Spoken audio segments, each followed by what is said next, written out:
Indonesia diam-diam sedang mengubah peta kekuatan militer Asia Tenggara. Dan yang membuat dunia mulai melirik bukan cuma karena jumlah pembeliannya, tapi karena arah modernisasi yang kini benar-benar berbeda. Dari jet tempur generasi kelima, rudal balistik, kapal selam siluman, hingga drone tempur tanpa awak. Semua datang hampir bersamaan di era pemerintahan Prabowo Subianto. Bahkan media asing mulai menyebut Indonesia sedang berada dalam fase shopping spree pertahanan terbesar dalam sejarah modernnya. Tapi pertanyaannya sekarang, apakah ini sekadar belanja besar-besaran atau sebenarnya Indonesia sedang menyiapkan sesuatu yang jauh lebih besar? Karena satu persatu alutsista yang datang bukan lagi kelas biasa. Dan ketika semuanya mulai aktif, Asia bisa saja berubah total. Tak lama lagi pemerintahan Presiden Prabowo dan Wakil Presiden Gibran Rakabuming Raka akan genap berusia 1 tahun pada Oktober 2025. Namun dalam waktu yang belum genap 1 tahun itu, modernisasi militer Indonesia justru melaju sangat agresif. Dari darat, laut, hingga udara, hampir semuanya disentuh. Dan yang paling mencuri perhatian dunia, tentu saja sektor udara. Karena Indonesia kini bukan lagi sekadar operator jet tempur lama, tetapi mulai masuk ke era jet generasi baru. Media asing bahkan mulai menyorot langkah Indonesia yang membeli persenjataan dari berbagai negara sekaligus. Amerika Serikat, Prancis, Turki, Korea Selatan, hingga Cina. Seolah Indonesia sedang mengumpulkan semua kekuatan besar dunia dalam satu armada. Dan dari semua pembelian itu, satu nama langsung membuat banyak pengamat terdiam, Kaan. Indonesia resmi menandatangani kontrak pembelian 48 unit jet tempur Kaan buatan Turki. Ini bukan jet biasa. Kaan adalah jet tempur generasi kelima, kelas yang selama ini hanya diisi negara-negara elitu. Pesawat ini dirancang dengan teknologi siluman, kemampuan manuver ekstrem, sistem sensor modern, hingga kesadaran situasional tingkat tinggi.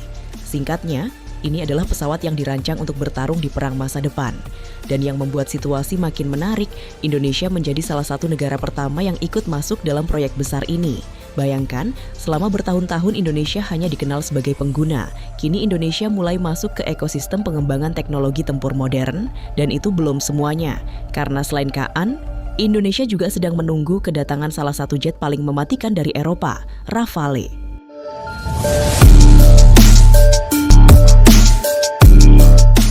Sebanyak 42 unit Rafale telah dipesan Indonesia. Tapi yang menarik, Indonesia tidak membeli versi biasa. Seluruh unit yang datang nanti akan menggunakan standar F4, versi terbaru dan paling modern. Jet ini mendapat peningkatan besar di sektor avionik, sensor, sistem persenjataan, hingga arsitektur digital. Artinya, kemampuan tempur Rafale Indonesia nanti jauh lebih berbahaya dibanding generasi sebelumnya. Dan pengirimannya disebut akan dimulai bertahap pada awal 2026. Namun justru di tengah sorotan terhadap Rafale, muncul kabar lain yang membuat publik semakin bingung.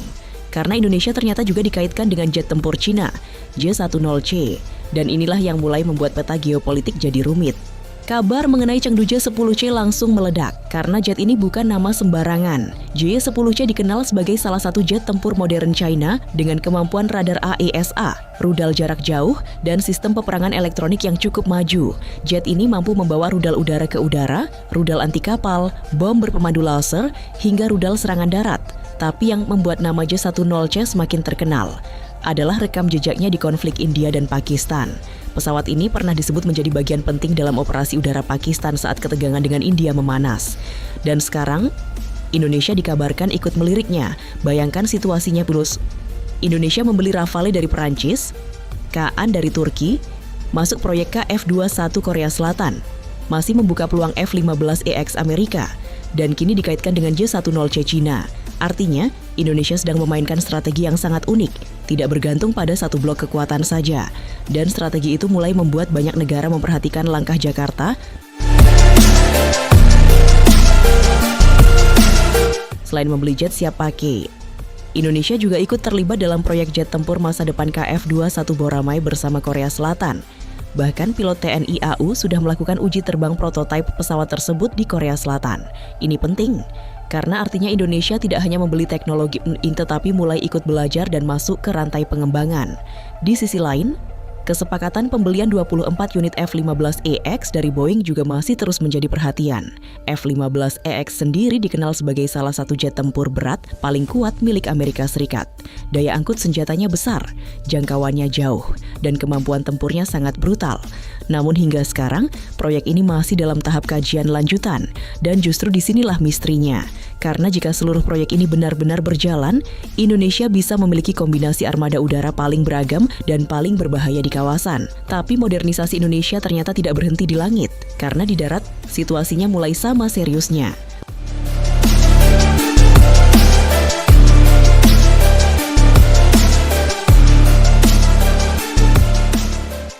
TNI Angkatan Darat juga mulai mendapat alutsista modern baru.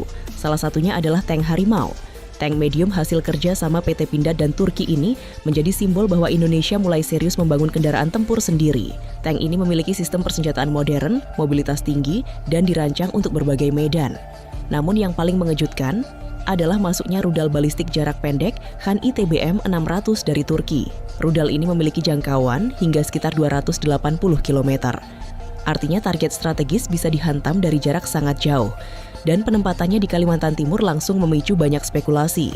Karena posisi geografis Indonesia memang sangat strategis. Dan ketika rudal balistik mulai masuk, pesannya jelas. Indonesia tidak ingin hanya bertahan, tetapi juga siap memberikan efek gentar. Masuk ke sektor laut, situasinya bahkan lebih gila. Indonesia kini mempercepat proyek kapal selam Skorpene buatan Prancis. Kapal selam ini dirancang menjadi bayangan di lautan. Sulit dideteksi radar, sulit dilacak sonar, dan memiliki jejak akustik yang sangat rendah. Semua sistem di dalamnya dibuat untuk meredam suara. Tujuannya satu, bergerak senyap, lalu menyerang tanpa terlihat.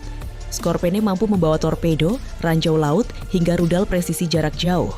Dan dengan kemampuan menyelam ratusan meter, kapal ini bisa menjadi ancaman serius di bawah laut. Tapi ternyata, Indonesia belum berhenti sampai di sana. Karena diam-diam Joe anak bangsa mulai membuat sesuatu yang jauh lebih mengejutkan. Indonesia memperkenalkan KSOT-008, kapal selam otonom tanpa awak buatan dalam negeri. Dan inilah yang membuat banyak orang mulai sadar, Indonesia bukan lagi sekadar pembeli. KSOT-008 mampu beroperasi selama puluhan jam di bawah laut membawa torpedo dan menjalankan misi tanpa awak manusia. Ini adalah arah peperangan masa depan, drone bawah laut. Dan jika teknologi ini terus berkembang, Indonesia bisa memasuki era baru pertahanan maritim modern. Bayangkan, kapal selam tanpa awak buatan lokal beroperasi bersama kapal selam siluman Skorpene di jalur laut paling strategis di dunia. Situasi itu jelas bukan sesuatu yang bisa dianggap remeh. Belum selesai, TNI Angkatan Laut juga mendapat tambahan 2 fregat baru, KRI Brawijaya 320 dan KRI Prabu Siliwangi 321.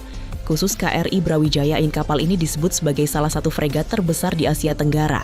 Dilengkapi sistem rudal torpedo meriam modern hingga combat management system terintegrasi.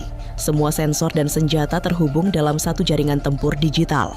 Artinya, kapal ini bisa mendeteksi, menghitung, dan menyerang target jauh lebih cepat. Dan ketika kapal-kapal ini ditempatkan di Armada 2 Surabaya, Indonesia praktis memperkuat kontrol laut bagian tengah secara besar-besaran. Tapi ada satu hal yang paling menarik, karena di tengah semua pembelian luar negeri itu, Indonesia juga mulai memperlihatkan kemampuan industri pertahanannya sendiri, dan mungkin itulah tujuan terbesar sebenarnya. Indonesia sedang bergerak menuju era militer modern, namun pertanyaan besarnya sekarang, apakah semua ini benar-benar cukup untuk menghadapi ancaman masa depan? Atau justru ini baru permulaan dari proyek pertahanan terbesar Indonesia dalam beberapa dekade terakhir?